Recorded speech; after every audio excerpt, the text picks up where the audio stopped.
Praise God. Salamat sa Panginoon sa umagang ito. Salamat sa kanyang kabutihan sa buhay ng bawat isa na nanonood at manonood pa ng online devotion. Salamat sa Diyos sa pagkakataon na muli tayo ay makapag-aral ng kanyang mga salita. Purihin ang Diyos. Hallelujah. Bago tayo sa pag-aaral ng kanyang mga salita, tayo po muna ay umawit ng awit ng papuri para sa ating Diyos na buhay. So ipawitin po natin, Refiner's Fire. Hayaan natin na ngayong umaga, magpadalisay tayo sa ating Diyos. Hayaan natin ang ating mga puso ay maging laan para sa ating Diyos lamang sa umagang ito. Sige mga kapatid, awit tayo sa Panginoon. Hallelujah.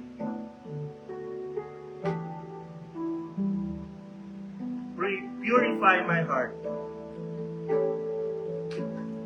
Purify my heart. Let me be as gold and precious silver.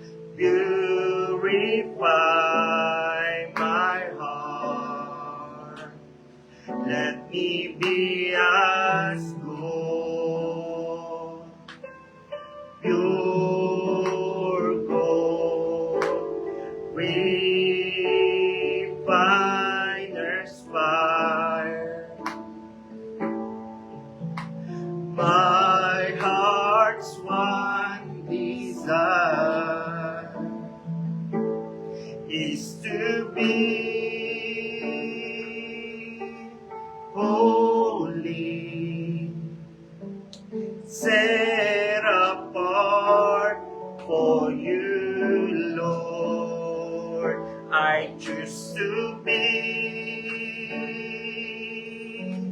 holy, set apart for you, my Master, ready to do your will. Purify my heart, cleanse me from within, and make me holy. Purify my heart, cleanse me from my sin. Deep within, refiner's fire. My heart's one desire is to be holy, set apart for you, Lord. I choose to be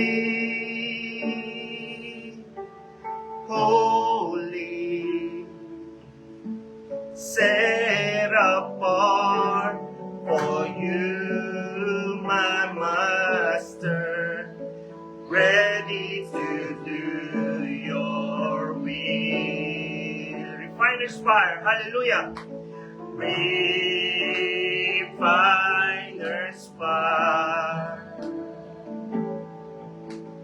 My heart's one desire is to be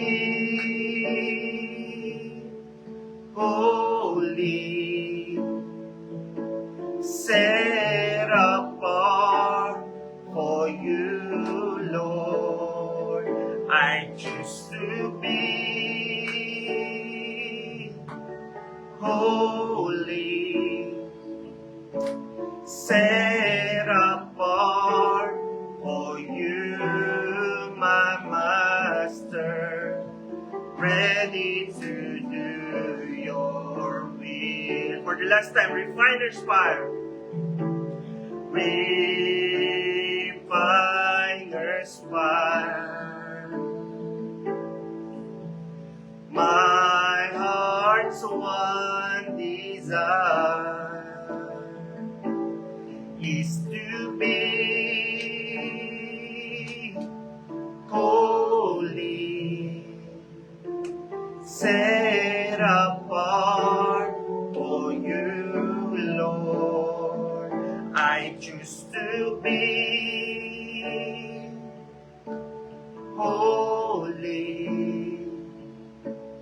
set apart for you, my master, ready to do your will. Ready to do your will. Ready to do your will. Hallelujah. Let us all be ready to do our will of God. Ready to do your will. Hallelujah. Hallelujah. We praise you, Jesus. We praise you, Father God. We praise you, Holy Spirit. Thank you, O God. Thank you. Salamat, Panginoon, sa umagang ito. Maraming salamat, Panginoon, sa pagkakataon na kami ay makapag-aral ng inyong mga salita. Salamat sa aming buhay, panibagong buhay, Panginoon, na inyong pinagkaloob, para magampanan namin at magawa namin ang inyong kalooban sa aming mga buhay, Panginoon. Sa oras na ito, hinihiling namin, purify our hearts, O God. Nagpapakumbaba kami sa inyong harapan, Panginoon. Nagpapalinis sa pamamagitan ng inyong banal na dugo. Hayaan niyong maging banal at dalisay ang aming mga puso para matanggap namin ang inyong mga salita. Maitanim ito sa aming puso at isipan at malakaran namin ito, Panginoon. Pagpalain niyo ang bawat isa na nakikinig at makikinig pa ng live devotion na ito. At pagpalain niyo rin akong abang lingkod na inyong gagamitin para maghayag ng inyong banal at makapangyarihang salita. Give us wisdom, knowledge, and understanding to your words, O God. We acknowledge the presence of the Holy Spirit. Kayo ang magpaunawa, banal na Espiritu sa amin. At kayo ang kumatagpo at mangusap. Salamat, Panginoon, sa inyong kapurihan, kadakilan, kaluwalhatian sa tanging pangalan ni Jesus, na aming tagapagligtas. Lahat tayo magsabi ng Amen. Hallelujah. Muli, pagpalang umaga po sa bawat isa. Ang live devotion po na ito ay magmumula po dito sa Door of Faith Chungli sa bansang Taiwan sa pangunguna ng Pastor Jasper and Pastora Irish Tria at sa pakalatang pangunguna ng Pastora Neverisa Masaredo. Salamat sa Panginoon. Tayo po ay mag-aaral ng kanyang mga salita at kung may banal po kayong kasulatan, buksan niyo po sa libro ng Exodus chapter 20 verse 17. Nulit ko po sa Book of Exodus chapter 20 verse 17. At babasahin ko po sa malalim na version, King James Version na English at sa malalim na salin sa ang Biblia at sundan nyo na lamang po ito sa inyong mga mata. Sabi po dito sa King James Version, Thou shalt not take the name of the Lord thy God in vain, for the Lord will not hold him guiltless that taketh his name in vain. Sa salin po ng ang Biblia, huwag mong babanggitin ang pangalan ng Panginoon mong Diyos sa walang kabuluhan, sapagkat hindi pawawalang sala ng Panginoon ang sino mang gumamit ng kanyang pangalan sa walang kabuluhan. Pag-aaralan po natin ngayong umaga, mga kapatid, ay patungkol sa ikatlong utos ng Panginoon kay Moises at ang mga Israelita nung panahon nila. Third commandment.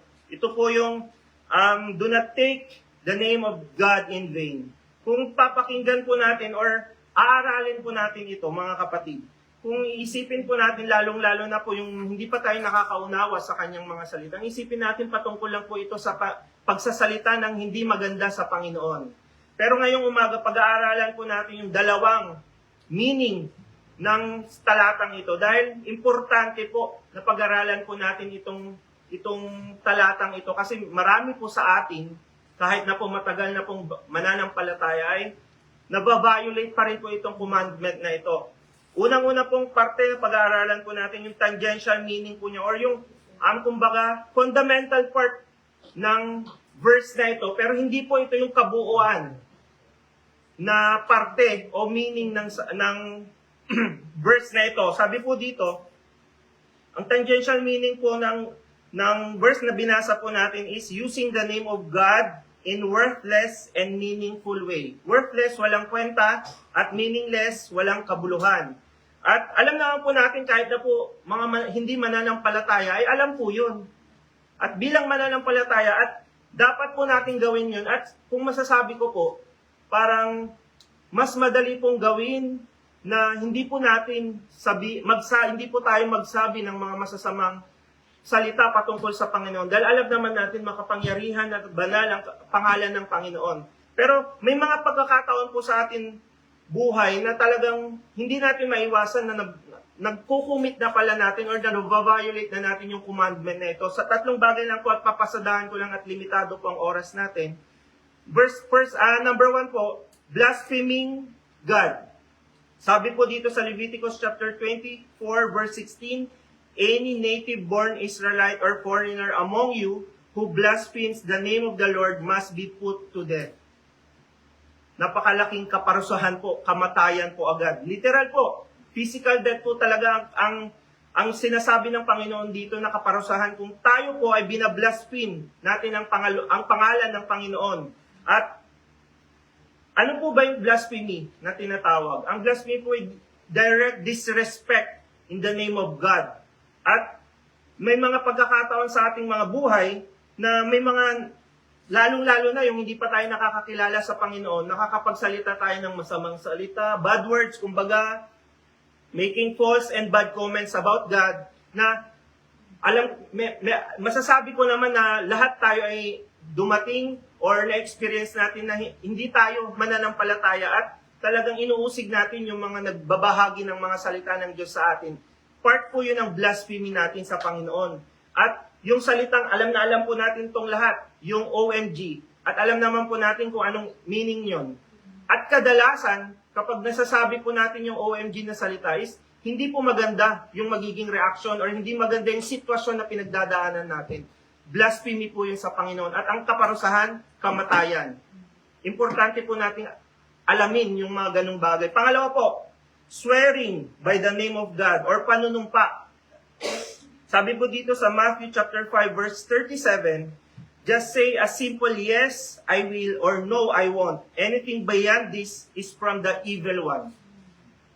Kung tayo po ay, halimbawa, may mga kaibigan tayo na nagpaplano tayo ng outing, sabihin na natin. At lalong-lalo na ngayon ay summer na dito sa Taiwan. Marami nang nagpaplano ng outing yan, mag-swimming, ganyan.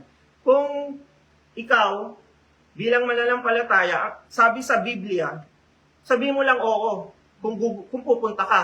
Hindi, kung hindi ka pupunta. Huwag ka nang manunumpa, swear to God, mga ganong salita. Kasi nga, hindi po yun katanggap-tanggap sa Panginoon.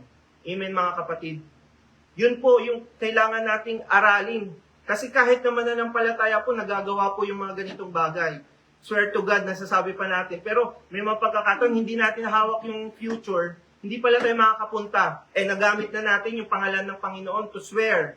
Amen? Isa po yun. Pangalawa po pala. Pangatlo po, speaking on behalf of God when God has not spoken. Talking falsely po ito mga kapatid. Sabi po dito, Deuteronomy chapter 18 verse 20 sa NLT version po, but any prophet who falsely claims to speak in my name or who speaks in the name of other God must die. Kamatayan na naman po. Binibigyang halaga ng Panginoon na bigyan nating respeto ang kanyang pangalan. Dahil nga po, binibigyan niya rin ng matinding kaparusahan kapag hinababiolate natin yung commandment na ito. Diba? Napakalawak po yung commandment na ito. At importante po, sa ating mananampalataya, may integrity po ang ating mga salita. Amen? Na kung ano man yung sinabi ng Panginoon sa atin, talagang sigurado tayo, 100% true. Kasi nga po, kamatayan po talaga ang kaparusahan sa mga ganitong pagkakataon. Kasi may mga pagkakataon sa atin mga mananampalataya, sinabi ng Panginoon sa akin, ano pa ang masasabi nung pinagsabihan mo kung Panginoon ang nagsalita sa iyo? Diba? Wala na, tapos na ang usapan, end of conversation na. Pero sa part mo, totoo ba na sinabi ng Panginoon yon? 100% ka ba na sinabi ng Panginoon? We must be sure, mga kapatid. Kaya yung importante po yung relasyon natin sa Panginoon, matindi talaga. Spiritually talagang malapit tayo sa Panginoon. Kaya para masabi natin na 100% sinabi ng Panginoon ito sa akin. Sinabi ko po sa simula, May dalawa pong part po ito. Yun po yung napag-aralan natin, is tangential meaning po yun. Kumbaga, fundamental part, pero hindi lang po yun yung kabuuan. Amen? Dito na po tayo sa deeper meaning of the verse. Sabi po dito, claiming divine motivation for self-serving behavior. Inuulit ko po, claiming divine motivation for self-serving behavior. Sa madaling sabi, huwag mong sabihin si Lord, pero kung totoo ay para sa sarili mo. Amen? Rampant na or very common na sa atin mga mananampalataya or lalong-lalo na sa mga modern churches na sinasabi natin na para kay Lord ang lahat ng ito. Sabihin na natin sa ating sarili, ginagawa ko ito para kay Lord. Naglilinis ako, nagmiministeryo ako para kay Lord. Pero deep within, para sa sarili pala natin. Yun yung pinaka-deep meaning nung verse na binasa natin, yung ikatlong commandment ng Panginoon. Na kung iisipin natin, ang alam lang natin, pananalita. Pero napakabigat po yung parusa. Sabi po dito, ulitin ko lang pong sinabi niya, sapagkat hindi pawawalang sala ng Panginoon ang sino mang gumamit ng kanyang pangalan sa walang kabuluhan. Hindi pawawalang sala ng Panginoon. Kaya hindi lang po salita, mga kapatid, ang pinapatungkulan ng Panginoon sa commandment na ito. Yung buhay po natin mismo sa paglilingkod. Amen? Tayo po ba ay gumagawa sa Panginoon para sa Kanya talaga? Or para maitaas tayo? Yun po yung pinaka-simple way para ma-explain natin tong verse na ito. Sabi po dito, ang vain, kaya nga po, vain yung ginamit na word. Kung mapapansin nyo po, ang vain po kasi, di ba, alam natin, kapag vain kang tao, ang iniisip mo palagi yung itsura mo, yung patungkol sa'yo. Kasi nag-iisip ako dati, yung habang inaaral ko to, bakit vain yung ginamit na word? Ang vain kasi is about self-righteousness, about being prideful in one's appearance and achievement. It makes sense po mga kapatid, it made sense. Kasi nga po, ang patungkol pala ng verse na ito is patungkol po sa ating sarili. Kung tayo po ay naglilingkod sa Panginoon para maitaas ang ating sarili. Sino po ba yung mga taong iyon? Para magkaroon din po tayo ng heart check, ng life check, na talagang mas siyasat natin ang ating mga puso kung nagagawa po ba natin ito. Or nababiolate ba natin itong commandment na ito? Sino po yung mga tao yun? Living prideful life or self-serving behavior. Yung mga papapride na tao. Alam naman po natin na pride is one of the most dangerous sin na binanggit sa Bible. At saan po ba galing ang pride? Alam naman po natin na nagsimula ito kay Adam and Eve nung tinempt sila ni Satanas, na kainin yung prutas. Amen po ba? Dahil doon sinabi ng greatest lie ng ginawa ng Satanas sa kanila is talagang kainin mo itong prutas na ito para maging Diyos ka din. Huwag mong hayaan na susunod-sunod ka lang sa Diyos. Pwede ka namang maging Diyos. Biggest lie po yun ni Satanas sa ating mga kapatid. Amen? Na ito yung tinatawag na curse of Adam in the Christian talk.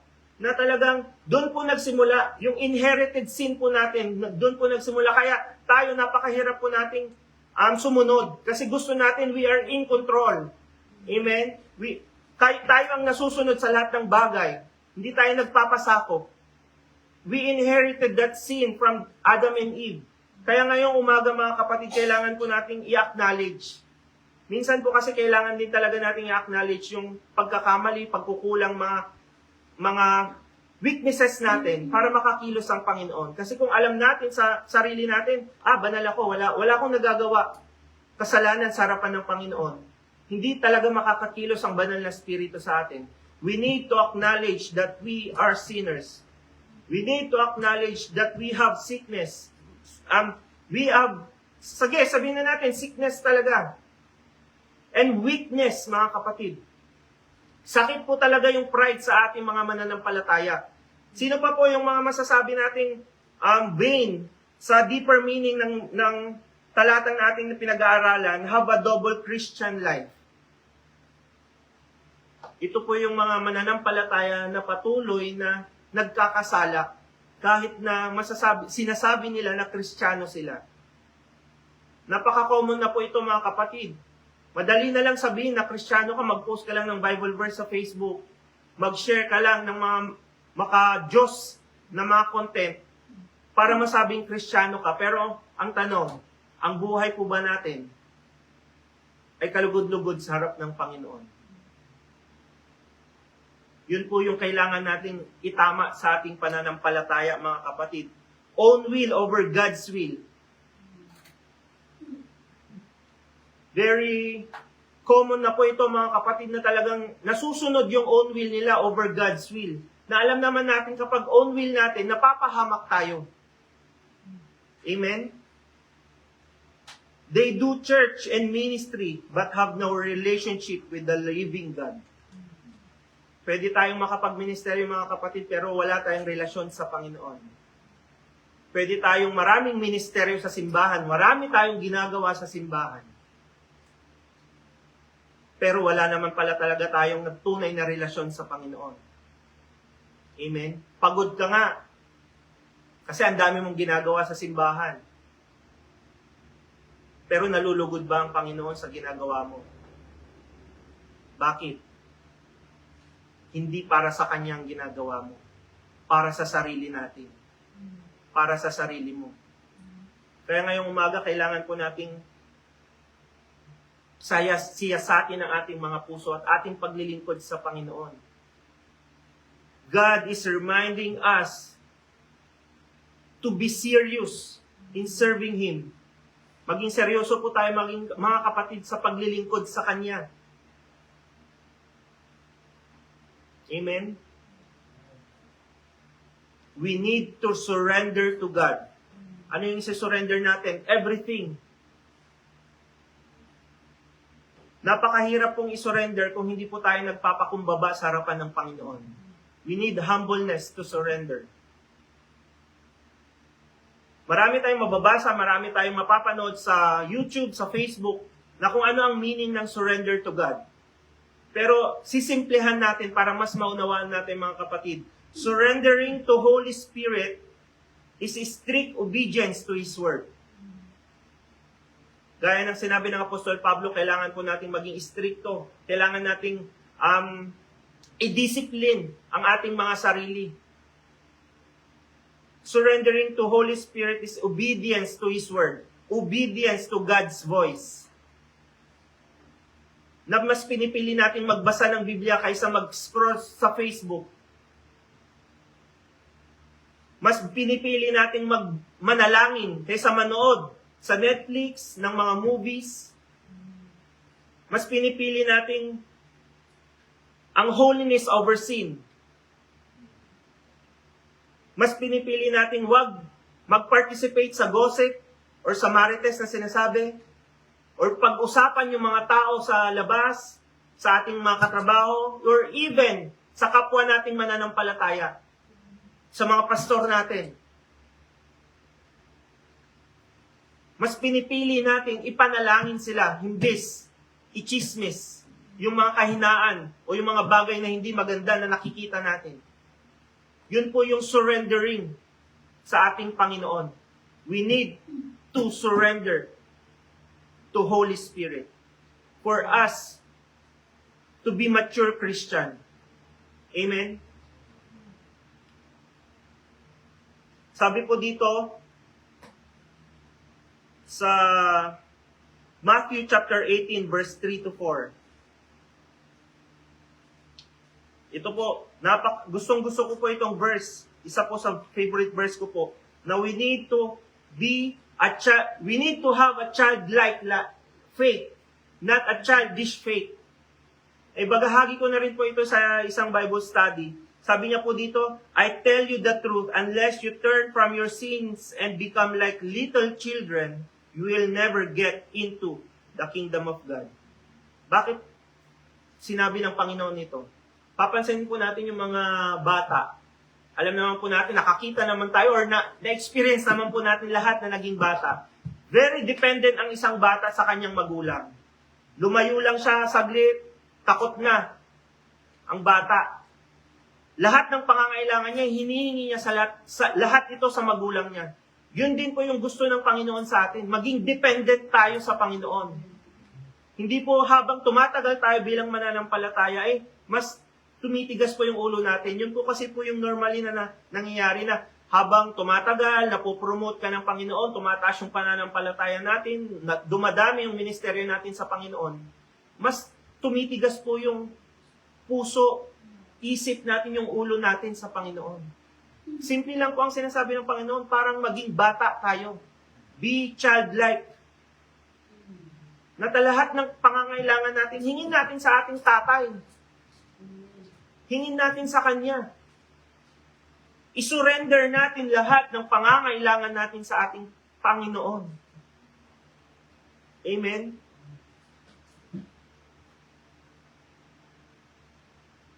Ang tanong mga kapatid, are we truly living a life worthy of the name we confess? Sabi po dito sa 2 Corinthians chapter 5 verse 20, we are Christ's ambassador. Ano po ba yung ambassador? Representative. Representative tayo ng Panginoon sa mundong ito, mga kapatid. So we must be wholly representative of God. Dahil banal ang Diyos na nire-representa na natin, mga kapatid. Kaya makita rin sa atin si Jesus na we need to surrender everything to Him. Sabi niya po dito, napakaganda pong sinabi niya dito, we need to surrender na hindi na tayo ang makita ng tao. Ang nakikita na sa atin yung si Jesus. Yung kalaluhatian ng Panginoon. Bakit? Na-surrender na natin sa lahat sa Panginoon.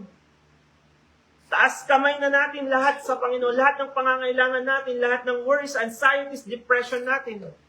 Ano ba yung mga bagay na pumipigil sa'yo, kapatid, para hindi ma-surrender ang lahat? Ano ang hindi kaya ng Panginoon? Wala. Amen po? Kayang-kaya ng Panginoon lahat. Let go and let God. Minsan yun po yung napakahirap sa ating mga mananampalataya, to let go of everything. Minsan ang iniisip natin when we surrender, mawawalan tayo. Mawawala yung pangarap natin, mawawala yung mga kagustuhan natin, mawawalan tayo ng pera. Amen? Pero pinapaunawa ng Panginoon ngayon, when we surrender, we benefit. Mas marami tayong makukuha. Kasi ang Diyos na ang bahala sa ating buhay, hindi na tayo. Kasi kung tayo ang namumuno or namumuna sa ating buhay, kapahamakan po mga kapatid, ang mangyayari sa atin.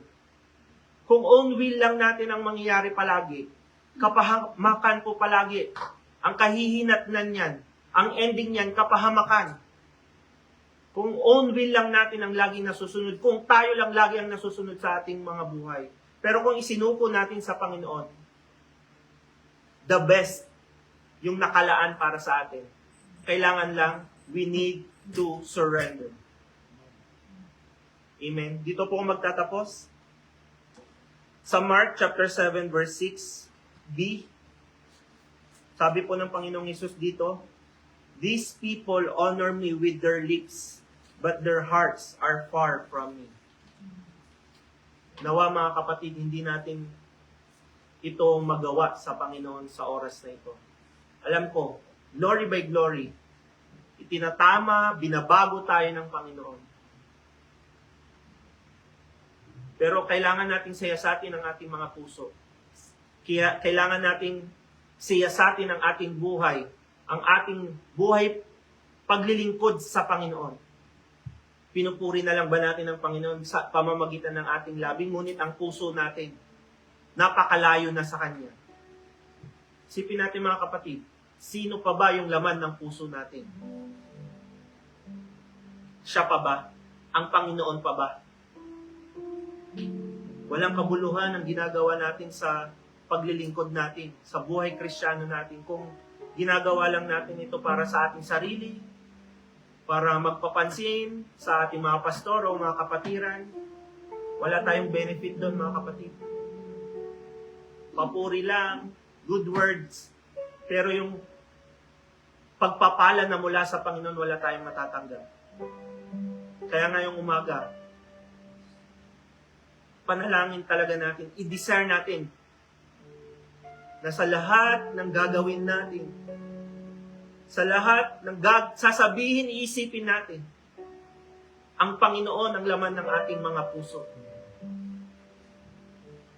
Hindi lang ito patungkol sa bagong Kristiyano, matagal nang mananampalataya, pastor, tagapanguna. It's about us. Lahat po tayo, mga kapatid.